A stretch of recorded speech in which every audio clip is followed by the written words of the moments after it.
E aí também, em cima disso, Wilson, a gente tem que comentar de um assunto que eu venho trazendo aqui já há algumas semanas, né? Trouxe algumas partes dessa história com exclusividade, que é o assunto SAF barra Diego Fernandes, né? E aí, na onda dos vídeos vazados, está cheio de discurso vazado essa semana, né? Vazou um discurso do Diego Fernandes, ele estava no Paulistano, num encontro anual de São Paulinos, né?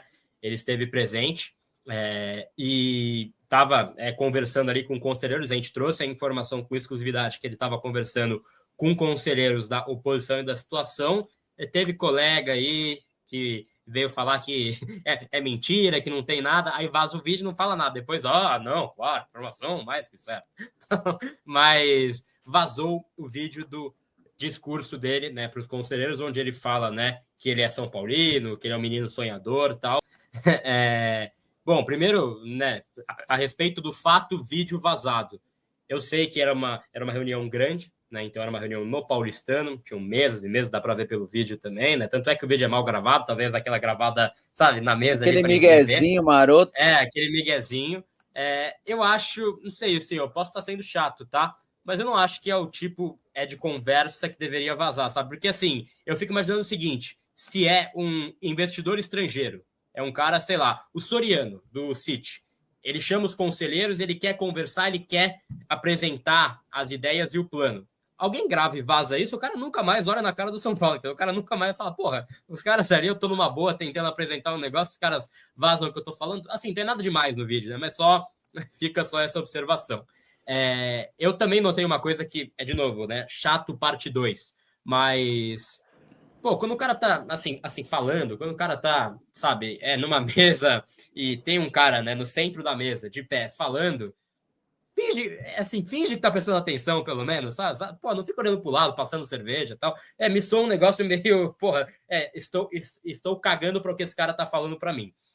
Pontos chatos colocados. O ponto importante, ele fala desse sonho, ele fala que ele está sendo bem recebido pelo grupo, né, de conselheiros e tudo mais, então ele traz um pouco desse ponto de vista dele, né, do ponto de vista político, né, o que está sendo essa conversa. Eu acho, Wilson, que existe um movimento, eu venho notado isso, posso estar equivocado de novo, né? Eu sempre falo aqui, assim, nunca é a verdade absoluta. Tem parte que é informação, tem parte que é uma opinião.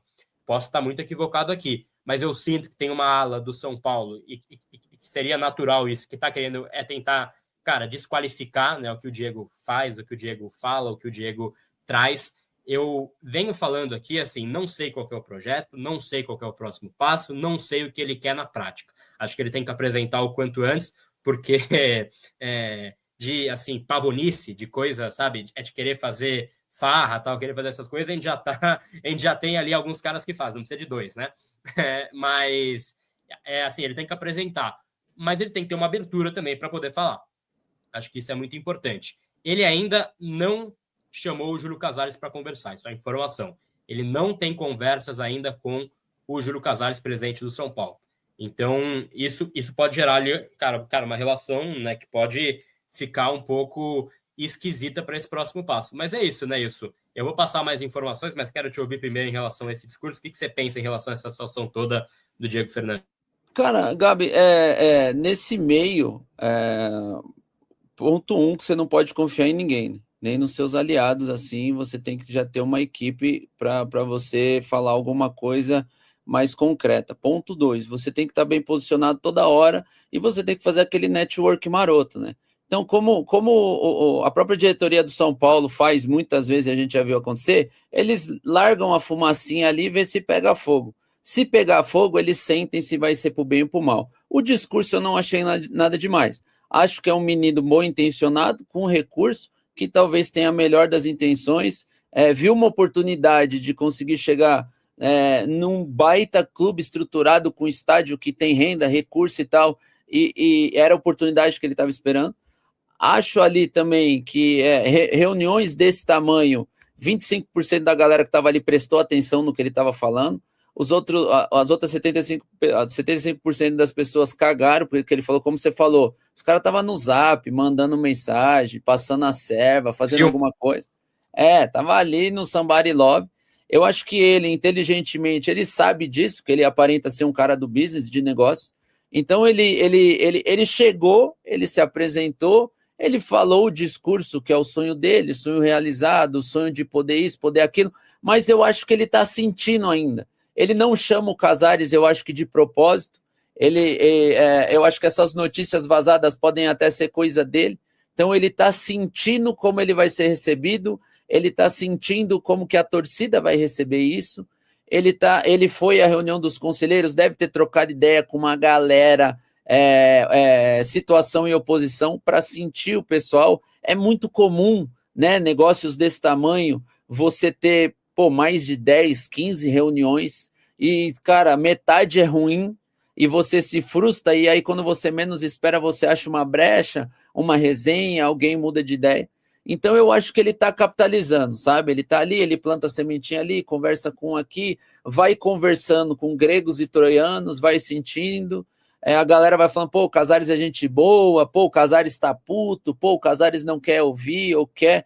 Então eu acho que ele está indo ali comendo pelas beiradas, sabe? Soltando ali um pouquinho de cada vez, ele solta um pouquinho da linha, vê como é que vai, recolhe um pouquinho, aí ele dá mais uma plantadinha na imprensa. Eu acho que inteligentemente ele não está demonstrando tanto interesse assim, até porque ele perde poder de barganha, né? Quanto mais interesse ele demonstrar, mais ele vai ter que investir, mais ele vai ter que abrir o bolso.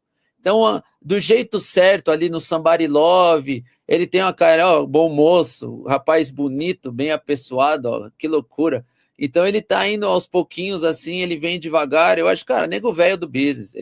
Chegou devagar, tá plantando a semente, todo mundo tá falando dele, vai aparecer em mais encontros. Eu só acho que esse vídeo não tem nada demais. É apenas um depoimento de alguém que quer chegar no grupo novo e falar, pessoal, sou bonzinho, sou da paz, não quero problema com ninguém, só quero ajudar. Toca aí para ajudar. Se vocês quiserem ajuda, vocês me procurem. Se não, vão bater uma resenha ali, tomar um veneninho junto ali. Quem sabe a gente desenrola isso junto, sabe?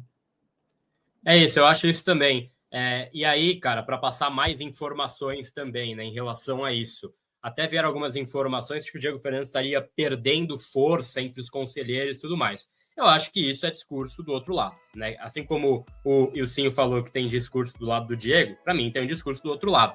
Perdendo força. O cara tá conversando com o conselheiro, tá ali com o banco também ali conversando, tendo esse projeto, tendo uma inserção.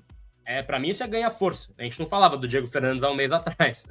Ele não falava com o conselheiro um mês atrás. Até o Oliver mandou uma mensagem no chat, né, e falou que a estratégia dele tá correta, né, tem que ir nos conselheiros primeiro, mas esses caras são muito difíceis. Eu também não questiono a estratégia não, senhor. Para mim, assim, cara, ele tem que ver a viabilidade do plano, né?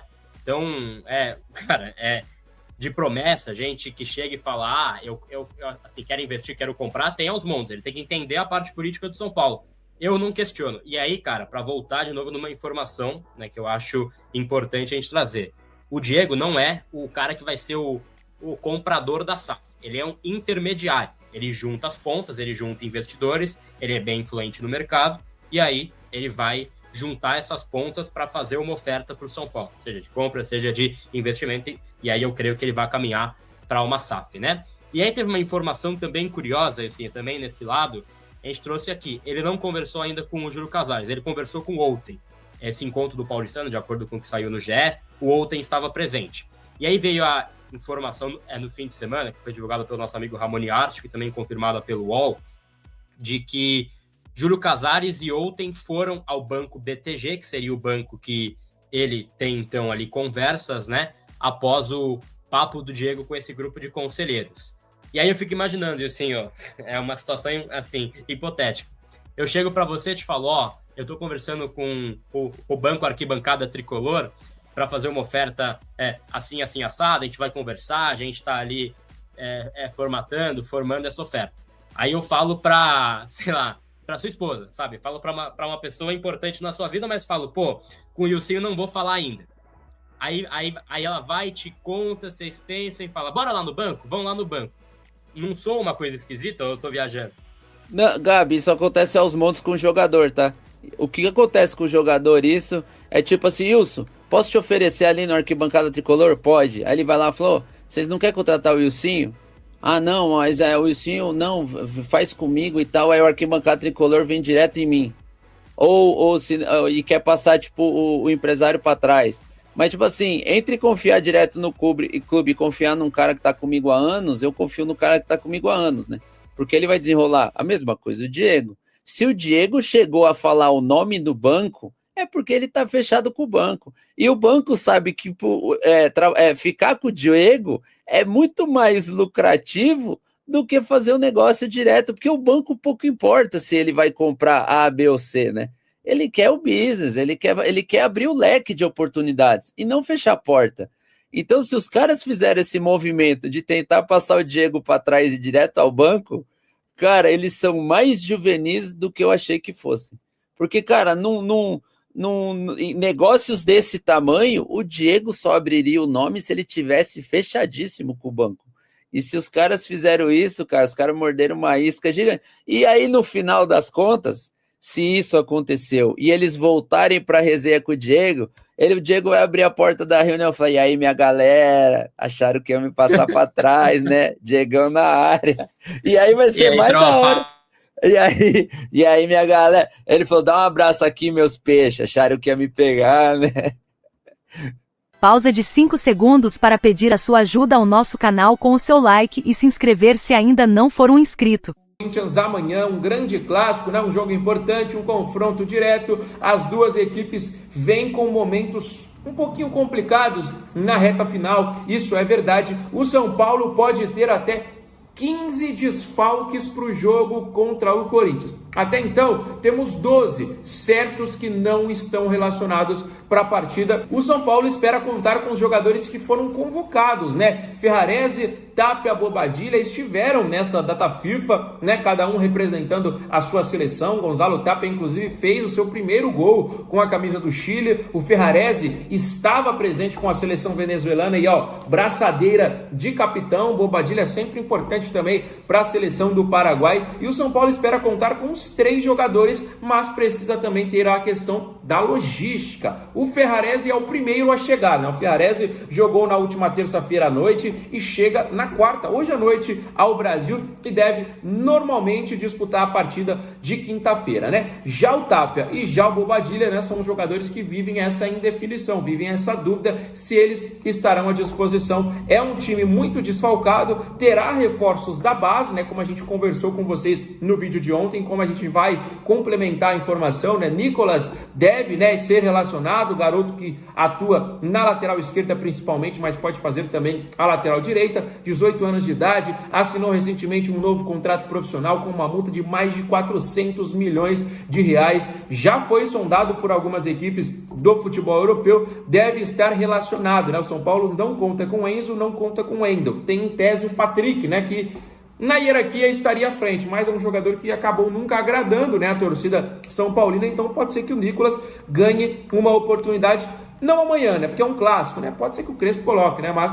o jogador pode aparecer nas últimas rodadas do Campeonato Brasileiro. Luca, garoto sempre muito pedido pela torcida são paulina, né, desde que foi campeão da Copinha, né, ao lado de Rian Francisco, Matheus Alves, Lucas Ferreira, aquele elenco muito bom. O Luca era o ponto esquerda, já ganhou oportunidades no profissional, já fez o seu primeiro gol como profissional, mas depois voltou ao sub-20, né, e agora está de volta, né, então ele fez meio que esse caminho aí, né, voltou para o sub-20, veio profissional, treinou, agora ele está treinando, né, nessas últimas sessões e deve estar relacionado para o clássico contra a equipe do Corinthians, tá bom, galera?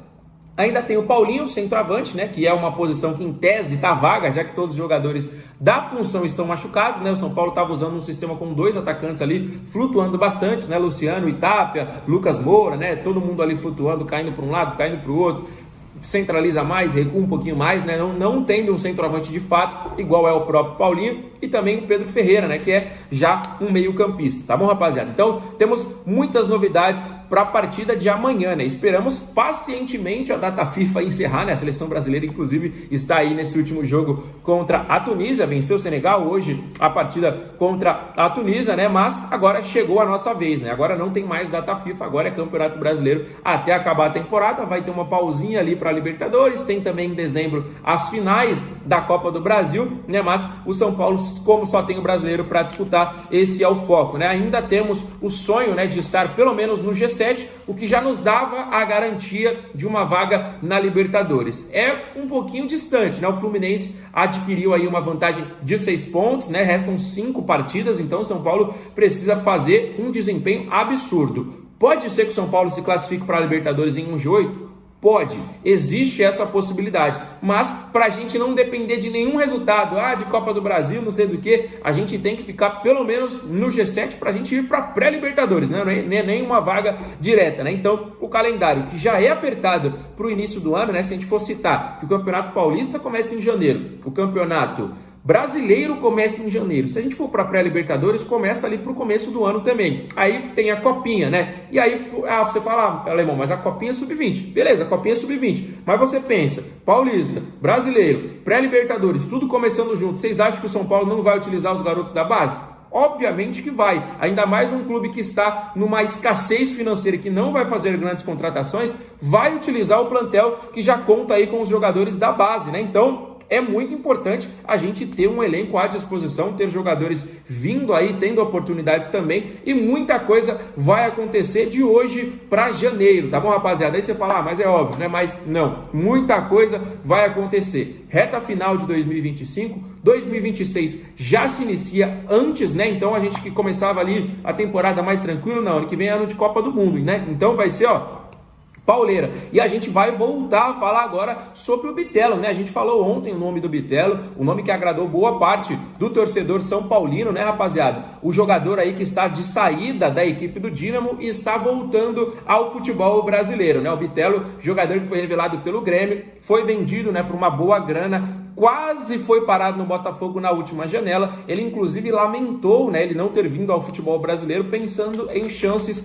para a seleção brasileira, né? Então o jogador falou que desta próxima janela não vai passar. Ele vai jogar em algum clube, seja no Grêmio, seja no São Paulo, seja no Botafogo, né? Então são hoje os 3 principais clubes interessados no seu futebol. Eu vou falar a verdade para vocês. Nesses 3 principais clubes, o São Paulo é o terceiro, né, em questão de prioridade. O Grêmio fala pelo coração do atleta, onde ele foi revelado, né? O Grêmio fala, né, conversa com o Bitelo, um sonho de retornar à sua casa. O Botafogo hoje é uma vitrine para a seleção brasileira. A gente vê muitos jogadores convocados, né? A gente vê jogadores indo para o futebol europeu, salário pago em dia, tudo certinho, né? O Botafogo hoje é o atual campeão ainda brasileiro, o atual campeão da Libertadores, jogadores de altíssimo nível, né? Então, a gente sabe que hoje o Botafogo é um clube que os jogadores pensam melhor do que pensam no São Paulo. Até dói a gente falar isso, mas é verdade. E o São Paulo não tem dinheiro para pagar. Se o Dínamo chegar e falar, São Paulo, beleza, a gente negocia o Bitelo, mas a gente vai pedir, sei lá, 10 milhões de reais. São Paulo vai querer pagar a primeira parcela lá em 2028, vai querer pagar 7 milhões dos 10 que está pedido, vai querer não sei o quê. Então, o Grêmio pode pagar um valor melhor, o Botafogo pode pagar um valor melhor. Então, o São Paulo, neste momento, está meio que correndo por fora aí contra esses adversários. Não é o que a gente falou ontem, se confirma, né? O Ferreirinha pode ser um fator importante na negociação. Os dois são muito amigos, mas muito amigos mesmo, né? Então, o Ferreirinha pode aí ser um triunfo para o São Paulo, né? Tentar convencer. A gente já viu muitas vezes isso acontecer, né? Um jogador que está ali no elenco é parceiro do cara que o clube está tentando contratar, então faz aquelas ligações, tá? Trabalha meio que como um agente. Isso aí é até comum, né? Então, o São Paulo pode utilizar o agente Ferreirinha para tentar convencer aí o Bitelo a se juntar ao tricolor paulista em 2026, né? Então, já estamos falando em um possível primeiro reforço para a temporada do ano que vem, mas depende muito, né, rapaziada? Depende muito de uma classificação para a Copa Libertadores. Uma vaga direta, no português, claro, já fica meio impossível, né? Mas uma pré-Libertadores hoje é sim possível. Mas temos que começar vencendo, temos que começar ganhando do Corinthians mesmo, mas vamos lá, não pode parar. Galera, Juliano Galopo nesse momento volta pro São Paulo, né? Te digo, como assim? O que tá acontecendo? Galopo de novo não, pelo amor de Deus. Primeiro, deixa nos comentários, deixa o que vocês acham em relação a isso. Gostaria da volta do Galopo ou não?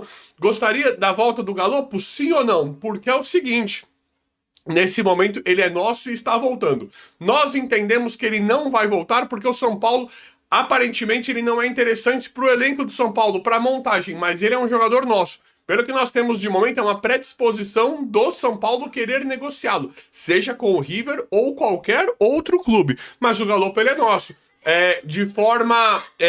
Se olhar os fatos, o Galopo volta para o São Paulo em 2026. O jogador, ele é nosso, o cara, ele é nosso. Então, tem muita coisa em volta disso, mas a impressão que nós temos é que ele não voltará para o São Paulo. Óbvio que o São Paulo tem todos os direitos dele e tudo, mas tenta negociar, inclusive, com o River ou qualquer outro clube. Mas não é descartado que ele pode sim voltar para o São Paulo, uma vez que ele é nosso e tem o Crespo lá, né? Se o Crespo falar, quero usar e tal, não sei o quê. Mas nesse momento nós temos uma tendência maior ao São Paulo negociar novamente do que propriamente ele jogar no São Paulo Futebol Clube. Mas e aí, torcedor? O que você acha? Gostaria do Galopo de volta ou não? Acha que ele poderia render com o Crespo, sim ou não? E ele jogou de atacante, né? Antes dele ir embora, ele estava jogando basicamente de centroavante pelo São Paulo. E aí, vocês queriam ou não pelo contexto atual, pelo momento que vive o São Paulo? Vão deixando nos comentários, quem quiser aí, é claro.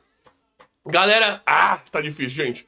Lucas Moura muito provavelmente não irá jogar contra o Corinthians, né? Jogadores sentindo dores, falam, né? Estão falando que agora, de novo, né? A informação some de todo jeito. Jogadores sentindo dores, alguns falam que ele terá que passar por outra cirurgia e tal. Ninguém sabe. O que nós sabemos é que o que nós temos certeza é aquilo que a gente já sabia, inclusive. Que o Lucas não estava 100% fisicamente, infelizmente, né? Então agora, muito provavelmente, quase que 100% de certeza que ele não irá jogar contra o Corinthians. Desfalque gigantesco. Mas também não é um grande desfalque, porque o Lucas já não vinha sendo o Lucas que a gente sabe que ele pode ser, né? Porque quando ele volta da lesão, que ninguém sabe até hoje o que aconteceu, se foi bom o primeiro tratamento conservador, depois fazer aquele procedimento cirúrgico relativamente simples, ninguém sabe até hoje o que realmente aconteceu ali. Sabemos formalmente, mas a história inteira ali, nós não fazemos absolutamente a mínima ideia. O que ficou claro é que o Lucas nunca, infelizmente, né? Lucas nunca se recuperou 100% da lesão. Nunca voltou a ser o Lucas que foi na Copa do Brasil logo quando ele chegou. Nunca mais foi o Lucas. Então isso é muito triste, né? É mais uma das coisas horríveis, ruins, que infelizmente acontecem todos os dias no São Paulo Futebol Clube. Galera, Kaká acabou de dar um show, né? Kaká ali fazendo seu culto ali, pastor, todo mundo, a gente já sabia do Kaká. Ô Kaká, peraí, meu, independente, falam que foi muito bacana o que ele fez lá, né, e tal, independente da religião de qualquer um, Kaká é um cara muito, muito empenhado com a religião, né, e falam que esse culto que ele fez foi muito bacana, foi muito emocionante, muito legal pra quem estava lá, né. Independente da religião, ô Kaká, dá pra fazer as duas coisas, né? Nós estamos esperando o Kaká dentro do São Paulo, né? Nós estamos com uma gestão tão patética, tão ruim, que nós nos apegamos a antigos ídolos, né? Nós nos apegamos a figuras que a gente entende que possa confiar. Isso aconteceu com o Muricy e eu fiquei muito desapontado, né? Eu fiquei muito decepcionado com o trabalho que o Muricy desempenhou no São Paulo. Era um cara que a gente tinha uma predisposição a colocar a mão no fogo. Não, se o Muricy tá lá, eu confio lá. Lembra dessa história toda? O Muricy deixou a desejar. A gente fala muito em querer o Leonardo, né? Um cara que teve uma carreira brilhante como manager de futebol, né? Não só um cracaço, mas um manager, um cara que a gente sabe, né? Que a gente queria muito dentro do São Paulo e que a gente até imagina porque ele não venha, né? Independente de agora finalmente, né, ter uma ideia de que está mudando. Eu acho que o Kaká ele poderia ser tipo um Leonardo. É um cara muito sério, muito respeitoso, ele é um cara que estuda, muito capaz, ele é um cara que nós esperaríamos ter nada, além de amor, né? Além da gente saber todo o amor que ele tem pelo São Paulo, eu acho que nós poderíamos esperar seriedade e profissionalismo do Kaká. Eu acho que, por isso que me entusiasma, e eu acredito que a maioria de vocês também, a ideia do Kaká vir a ter algum cargo administrativo no São Paulo. Mas e aí, ô Kaká, dá pra fazer as duas coisas. Você pode continuar na sua igreja, na sua religião aí, seja ela qual for, pode continuar, dá para fazer as duas coisas, né? Dá para você vir aqui ter um cargo administrativo do São Paulo para melhorar o clube. Nós precisamos de você, não é nem justo eu falar desse jeito, né? Mas nós precisamos de você. Então começa a se coçar aí e vem logo trabalhar no São Paulo, caso você queira isso, porque dá pra fazer as duas coisas. Kaká, nosso querido, nosso craque, melhor jogador do mundo. Antes do Cristiano Ronaldo e Messi, 2 jogadores lendários, ele foi o último a ser melhor do mundo. Então é um cara assim, outro nível. E é nosso monstro. E galera, Nico de la Cruz se despedindo do Flamengo. E aí, o São Paulo acertou ou não acertou, não conseguindo trazer o de la Cruz, né? São Paulo queria muito o de la Cruz no River, na época não conseguiu trazer, muito caro. Flamengo levou. O São Paulo sempre se interessou pelo de la Cruz. E aí, foi bom ou não foi bom trazer, não conseguir trazer o de la Cruz? Deixa nos comentários. De la Cruz, que muito provavelmente não vai ficar no Flamengo, além de não ter mais espaço, infelizmente não consegue jogar fisicamente falando, né? Agora tem o Nacional do Uruguai, com um suposto interesse pelo De La Cruz, para contratar agora, né, em 2026. E aí o De La Cruz tem contrato ainda com o Flamengo, mas tem uma grande chance também do Flamengo negociá-lo por conta da falta de espaço e das questões físicas do De La Cruz, né? Mas e aí, vocês gostariam ou não do De La Cruz no São Paulo? Se o São Paulo quisesse contratar, né, acho que conseguiria, né? Agora que Nacional do Uruguai, acho que o São Paulo conseguiria contratar sendo o Nacional do Uruguai na jogada. Mas eu também não sei, né, se seria interessante ou não. O que vocês acham? Gostaria do De La Cruz no São Paulo? Sim ou não? Porque o São Paulo busca exatamente a função do De La Cruz. Um meio-campista, né? Um meio-atacante. Na verdade, o De La Cruz ele me desapontou muito no Flamengo. Óbvio que o De La Cruz é muito bom de bola e dá pra pautar muito mais a passagem ruim pelo Flamengo pela questão física. Mas eu vi vários jogos do De La Cruz que ele jogou muito recuado. Não gosto da forma como ele jogou no Flamengo. O De La Cruz ele é meio atacante. No Flamengo muitas vezes jogou de segundo volante, até mesmo primeiro volante. Tudo bem que foi pela questão física, mas eu não achei interessante. Mas e aí, vocês queriam agora o De La Cruz no São Paulo? Sim ou não? Uma vez que o São Paulo vai buscar essa posição? Ou vocês acham que foi bom o São Paulo não gastar uma verdadeira fortuna no De La Cruz, assim como o Flamengo fez, e infelizmente por uma questão física, uma questão de contexto, o De La Cruz não conseguiu entregar tudo o que esperavam? E aí, deixa nos comentários, torcedor, o que vocês acham disso aí? Mas é isso aí, galera.